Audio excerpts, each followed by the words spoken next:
At the height of Cairo's prosperity, its post office was the third busiest in the United States. Not third in Illinois, third in the country, behind only New York and Chicago. That was the volume of commerce passing through a town of 15,000 people on a narrow spit of land at the bottom of Illinois, where the Ohio River empties into the Mississippi.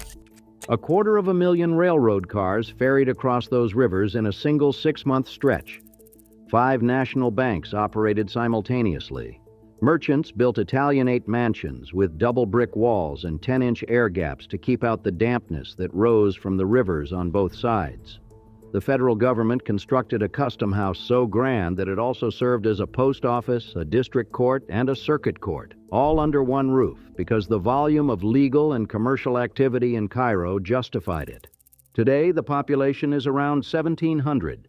The downtown is largely abandoned. Commercial Avenue, which once supported hotels, department stores, and 5 daily newspapers, is a row of collapsing brick facades and plywood-covered windows.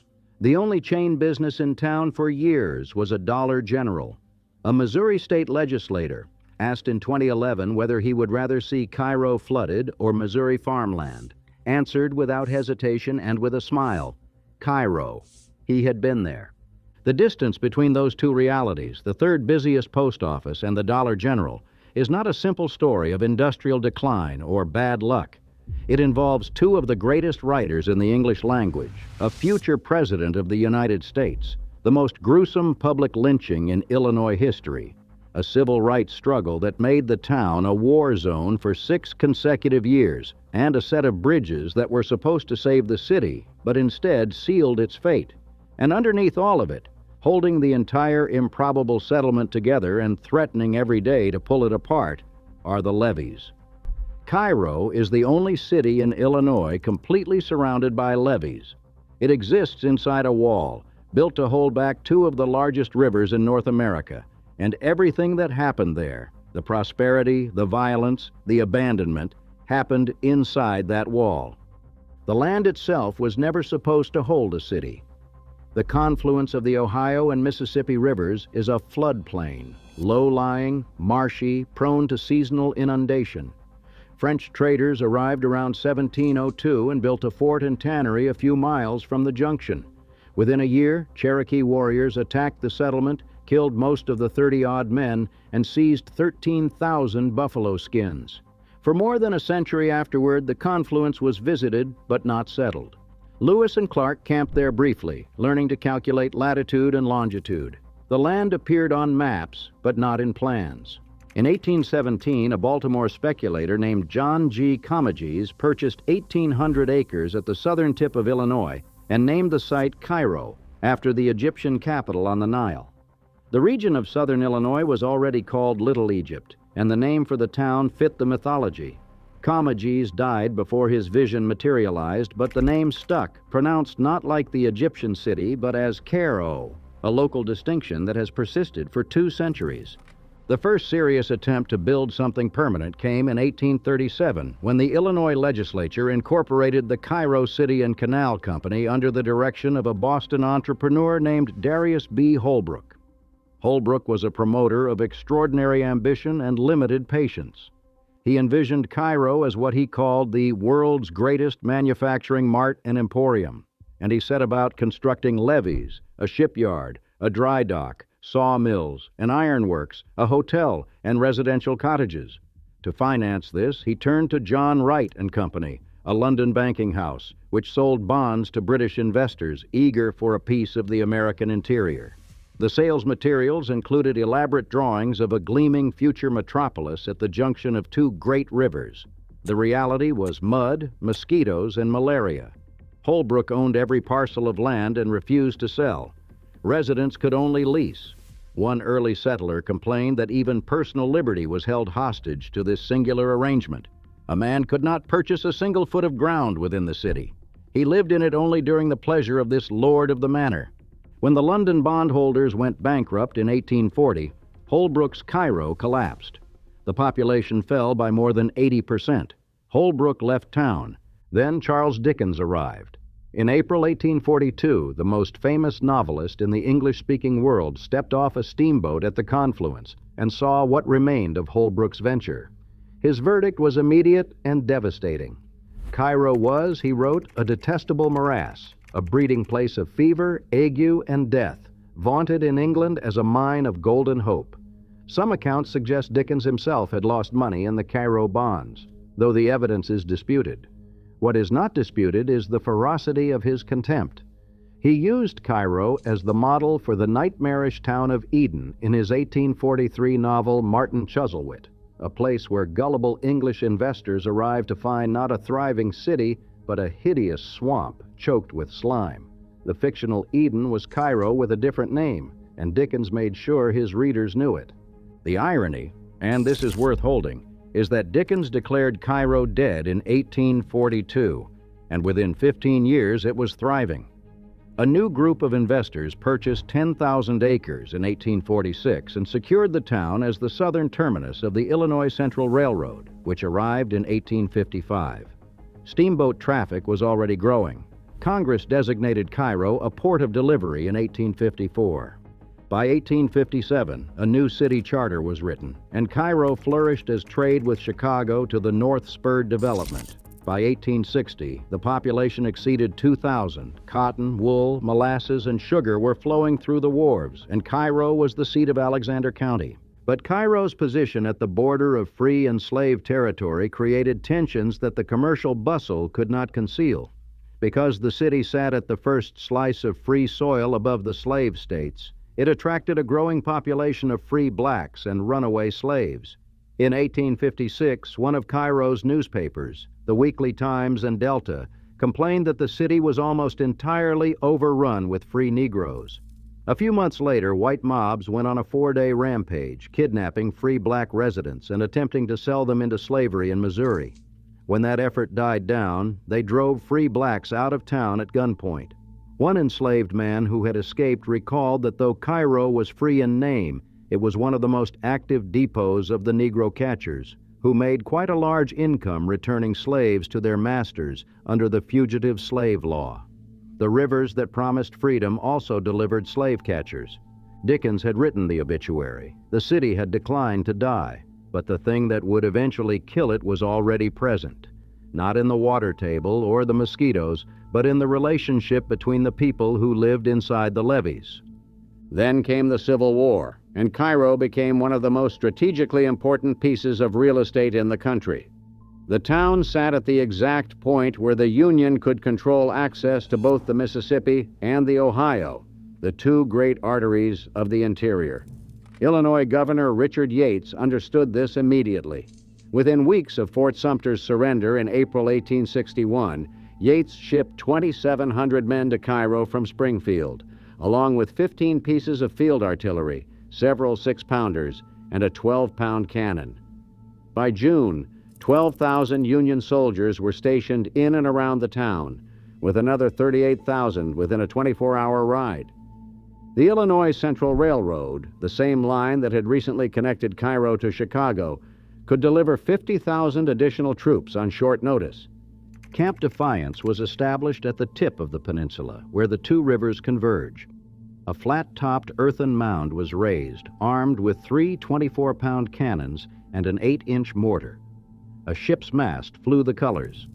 In September 1861, Brigadier General Ulysses S. Grant arrived and took command. He renamed the installation Fort Defiance and made Cairo his base for the campaigns that would define his career and change the course of the war. On February 2, 1862, 17,000 Union troops and 7 gunboats departed Cairo for Fort Henry on the Tennessee River. 4 days later, Fort Henry fell. Grant moved immediately against Fort Donelson, which surrendered on February 16th. These twin victories opened the Tennessee and Cumberland rivers to Union forces and made Grant a national figure. Lincoln promoted him to Major General. Admiral Andrew Hull Foote, who commanded the Mississippi River Squadron from Cairo, operated his entire naval station from the water itself. The town had no available land for base facilities, so the Navy Yard machinery was mounted on wharf boats, old steamers, tugs, flatboats, and rafts, all moored along the Ohio levee. The grandest building in town, the 5-story St. Charles Hotel at the corner of 2nd and Ohio Streets, served at various times as headquarters for both Grant and General John A. McClernand, and was filled to capacity throughout the war. Along Halliday Street, a row of saloons and bawdy houses served the military population until the Army shut them down. The conditions for soldiers were miserable. One Wisconsin volunteer wrote that he had witnessed hog pens that were palaces compared to their situation in Cairo. Disease was rampant. Anthony Trollope, the British novelist, visited Cairo in February 1862, a day after Grant and Foote departed for Fort Henry, and found a city populated by adults with lantern faces like specters whose children appeared prematurely old. Empty carts pulled by floundering horses struggled through viscous mud that overflowed the streets. Two English literary giants, Dickens in 1842 and Trollope 20 years later, visited Cairo and left in disgust. Neither could see what the place would become. Neither wanted to stay long enough to find out. The war also transformed Cairo's demographic landscape. Thousands of formerly enslaved people fled north along the rivers and arrived at the first piece of free territory they reached, Cairo. The Union Army deposited additional African Americans in the town while officials decided their fate. The term the government used was contrabands. By war's end, Cairo's black population had grown dramatically from the 47 recorded in 1860. Churches were established to serve the growing community. St. Michael's Episcopal Mission for the colored community was operating by 1886. Ward Chapel AME Church, which would later play a central role in both the Underground Railroad and the civil rights movement of the 1960s, became a cornerstone of black civic life. In June 1998, more than a century after the war ended, Cairo city workers discovered what appeared to be storage bins and a tunnel running 5 or 6 blocks beneath the sidewalk along the 600 block of Levee Street, dating to the late 1850s. Physical evidence suggested the structures had been used to hide and move fugitive slaves. The Illinois Central Railroad had run directly above them. In 2024, the National Park Service would formally recognize these sites, but in the 1860s, they were simply the hidden infrastructure of a border town doing what border towns do, existing in two realities at once, free and not free, depending on which side of the tunnel wall you stood on. The levees held during the war. They would hold many times after, but the levees also defined the shape of everything that followed, because Cairo existed inside a perimeter that could not expand. The city could grow denser, but not larger. Every ambition, every conflict, every dollar of commerce, and every act of violence would take place within that fixed enclosure, bounded by water and held together by earthen walls that required constant maintenance and constant faith. After the war, the faith seemed justified. The military occupation had diverted much of Cairo's trade by rail to Chicago, and that trade never fully returned, a wound that was not immediately visible because new commerce filled the gap. The strategic importance that had drawn the military now attracted private enterprise. Several railroad lines branched from Cairo by 1900. The ferry industry became enormous. Nearly 250,000 railroad cars ferried across the rivers in as little as 6 months. Motor vehicles joined the traffic as the automobile age began. The wharves along the Ohio levee bustled with cargo and passengers moving between Illinois, Kentucky, and Missouri. Hotels and boarding houses filled with commercial travelers. The city had its own minor league baseball team, variously called the Egyptians, the Champions, the Giants, and the Dodgers, competing in the Kentucky-Illinois-Tennessee League across 4 separate eras between 1903 and 1950. Cairo in its prime was loud. Former residents from those years described the sound of the levee district, the whistle of the steamboats, the clang of the rail yards, the shouts of dock workers moving cargo from river to rail, the crack of timber from the sawmills. The smell was distinctive, too, the wet, heavy air off the rivers mixing with coal smoke and sawdust and the particular funk of a working port. In summer, the heat pressed down between the levees and the water, and the dampness that rose from the ground was famous enough that builders designed against it specifically. Wealthy merchants built the mansions that still stand along Washington Avenue, a stretch that came to be called Millionaire's Row. Charles A. Gallagher, a prosperous miller who had supplied Grant's army with flour and hardtack, completed Magnolia Manor in 1872, a 14-room red brick house with double walls, ornate cast-iron verandas, and a magnolia-lined setting that became a social center for the city's elite. On April 16, 1880, former President and Mrs. Grant returned to Cairo as guests at Magnolia Manor, following their world tour. Captain William P. Halliday built the Second Empire Riverlore Mansion across the street. The Custom House, designed by supervising architect Alfred B. Mullett, opened in 1872 with its multiple federal functions. Anna E. Safford paid for the construction of the Cairo Public Library, a Queen Anne jewel of stained glass and ornate woodwork, dedicated on July 19, 1884. And Mark Twain made Cairo the destination. In The Adventures of Huckleberry Finn, published in 1885, Huck and Jim set out on their raft with Cairo as the goal, the point where the Ohio River began and where Jim could head north into free territory. They drifted past Cairo by mistake in the fog and ended up deeper in slave country, a plot turn that Twain constructed with careful geographic knowledge. He had piloted steamboats through this exact stretch of river. In Life on the Mississippi, he wrote about Cairo from first-hand experience. The same confluence that Dickens had condemned as a sepulcher, Twain used as a symbol of freedom just barely missed. Two of the greatest novelists in the English language wrote Cairo into their work, and between them they captured exactly the contradiction that would define the place for the next century and a half, a site of hope and a site of ruin, depending on which direction you were looking from. The city's commercial district stretched along Commercial Avenue and 8th Street, where dry goods stores, pharmacies, hardware merchants, lawyers' offices, and real estate operations competed for trade. The Alexander County National Bank, chartered in 1887, operated from an impressive 3-story building on Commercial Avenue that anchored the block. By 1900, Cairo was the most important commercial center in southern Illinois, the seat of Alexander County, and a place where serious money changed hands. In 1897, the city's highest arrest rate in the state, 15% of the population incarcerated at one point or another, hinted at the tensions running beneath the commercial bustle, but the money kept flowing and the levees kept holding. By 1900, Cairo's population had reached nearly 13,000.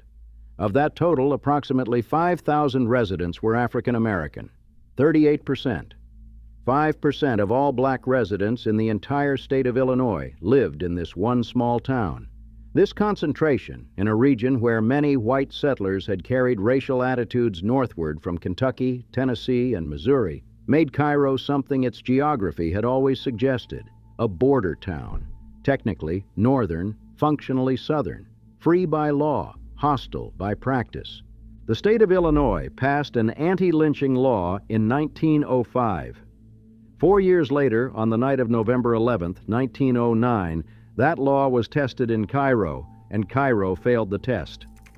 William James, a 24-year-old black laborer, was accused of murdering Anna Pelly, a young white shop clerk. There was no physical evidence connecting him to the crime. He was placed in custody. When a mob began to form, Sheriff Frank Davis attempted to hide James in the woods outside town. The mob found them. James was dragged to the arch of new electric lights spanning Commercial Avenue at 8th Street, the proudest piece of infrastructure the city had recently installed, and a rope was fitted around his neck. The rope broke. James fell to the street, still alive. The crowd shot him hundreds of times. His body was dragged a mile to the scene of the alleged crime and set on fire. Men, women, and children watched and cheered. Some cut off ears and fingers as souvenirs. His head was separated from his body and mounted on a pole. The mob was not finished.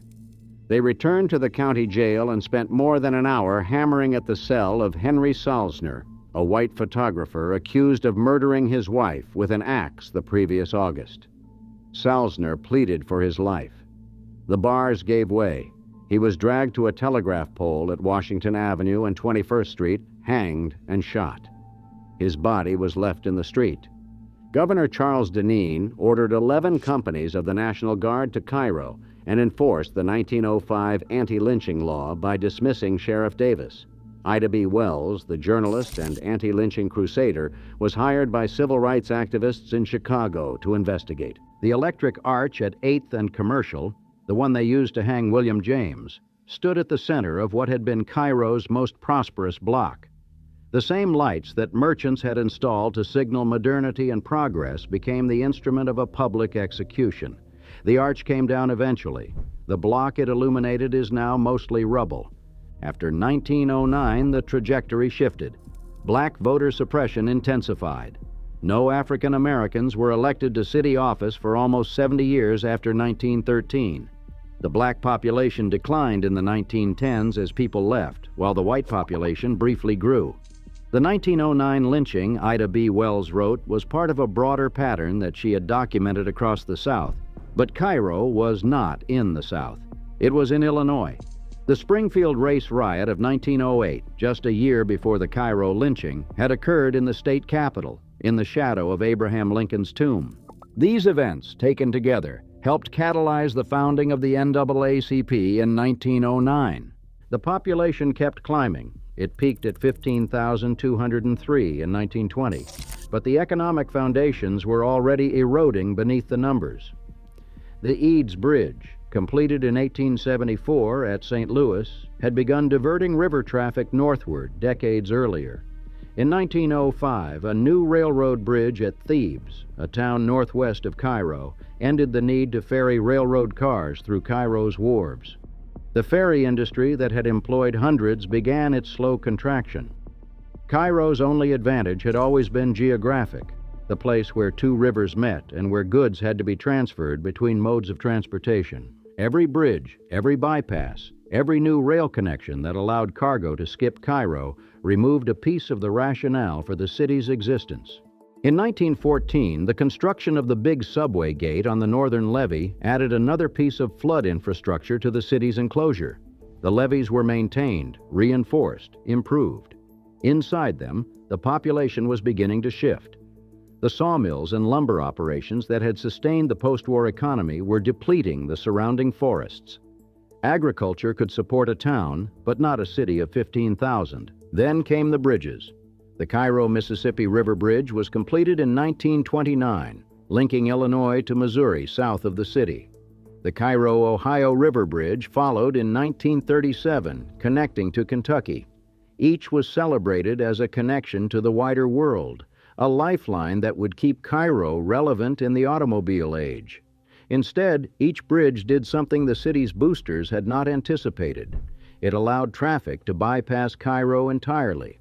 Motorists crossing between Missouri and Kentucky could now drive across the southern tip of Illinois without stopping.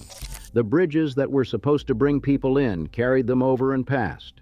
The completion of the two bridges also ended the ferry industry in Cairo, putting hundreds of people out of work. The wharf boats, the dock workers, the mechanics, the ticket sellers, the teamsters who had moved cargo between ferry and rail, all of it became obsolete within a few years. The Great Mississippi Flood of 1927 had already tested the region.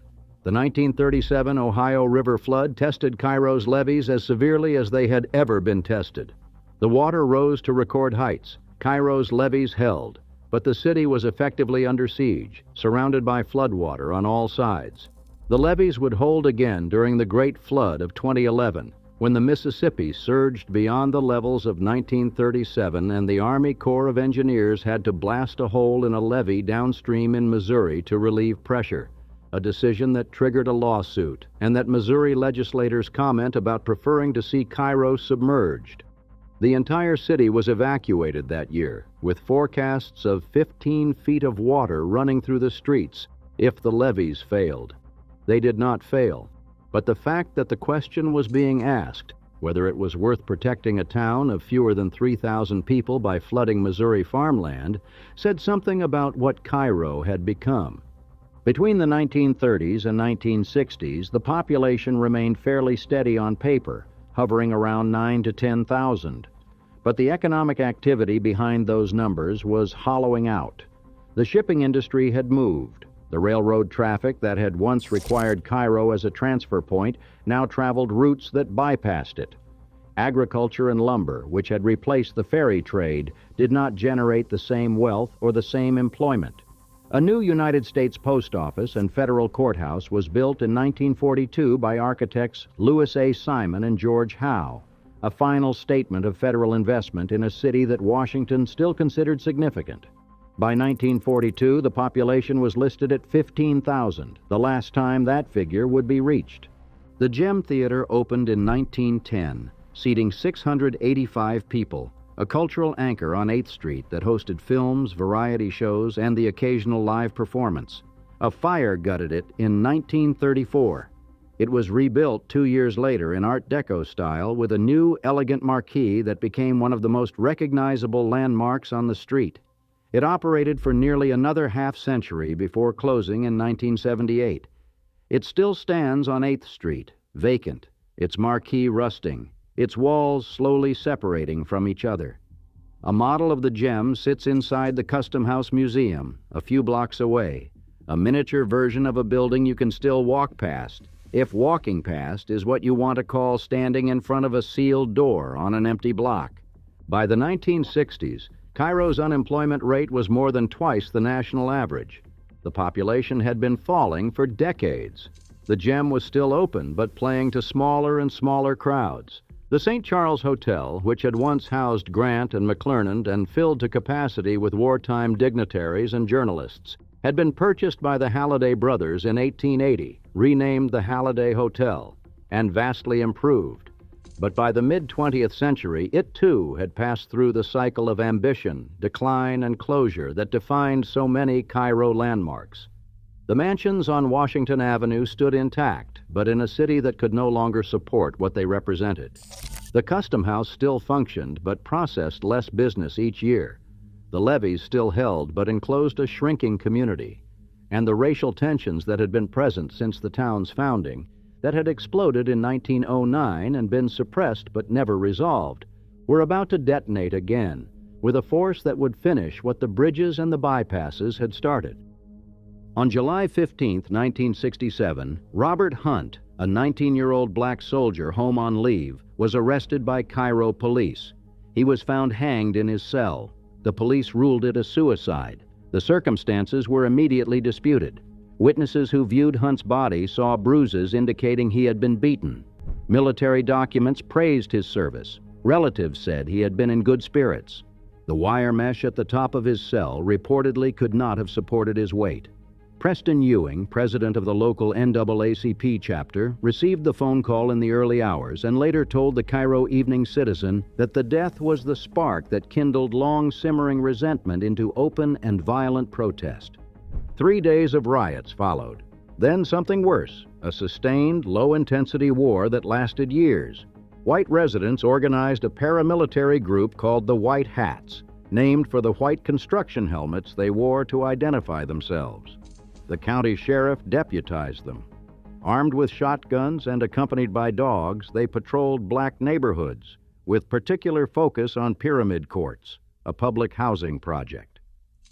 On the night of March 31, 1969, members of the White Hats stood on a levee, the same levee system that protected the entire city, and fired rifles and shotguns into pyramid courts. Residents returned fire. Others shot out the streetlights to provide cover. Rail yard workers were caught in the crossfire between the levee and the project. Assaults on pyramid courts continued almost daily for years. Residents slept in bathtubs. The levees had been built to protect Cairo from the rivers. Now they served as firing positions. Cairo's black community responded by forming the United Front, which in April 1969 called for a boycott of any white-owned business that refused to hire black workers. The United Front picketed every Saturday for nearly 3 years. In the first year alone, 11 downtown businesses closed rather than integrate their workforce. Eventually, a third of all downtown stores shut down, some from the economic pressure of the boycott, some because owners chose to relocate to Kentucky or Missouri rather than comply, some because the violence had made Cairo uninhabitable for commerce of any kind. In 1969, there were 170 nights of gunfire in Cairo. The police station was attacked with automatic weapons fire on 3 separate occasions. Governor Richard Ogilvie ordered state police and an armored car to patrol the city indefinitely.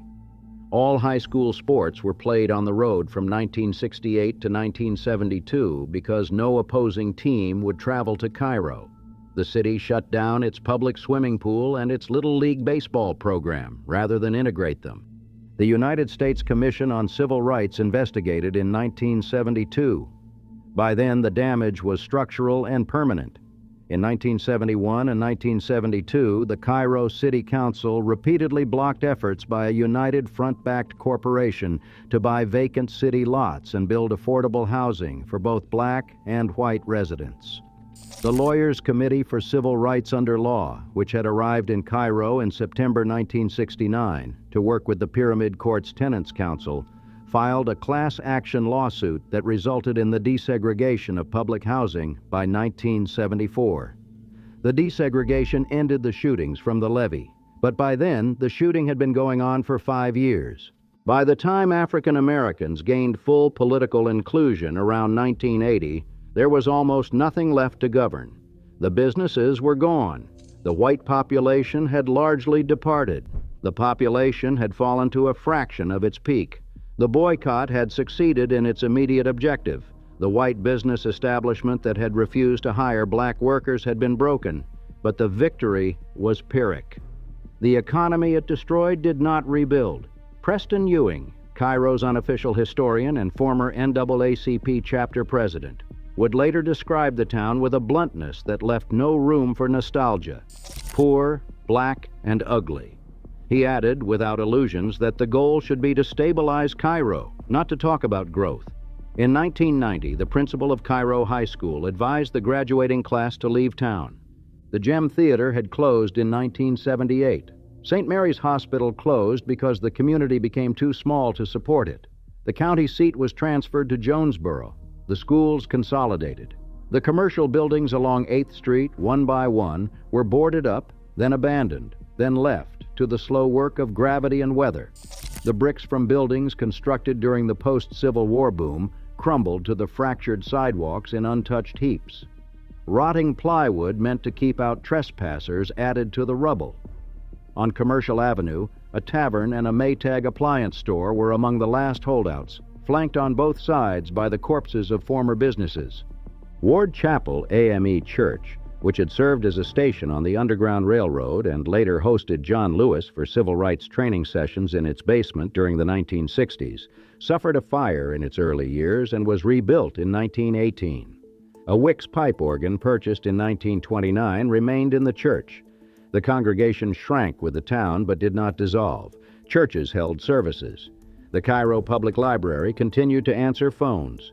Families still marked holidays and buried their dead in the town cemetery. The people who remained were not the remnants of a failed city.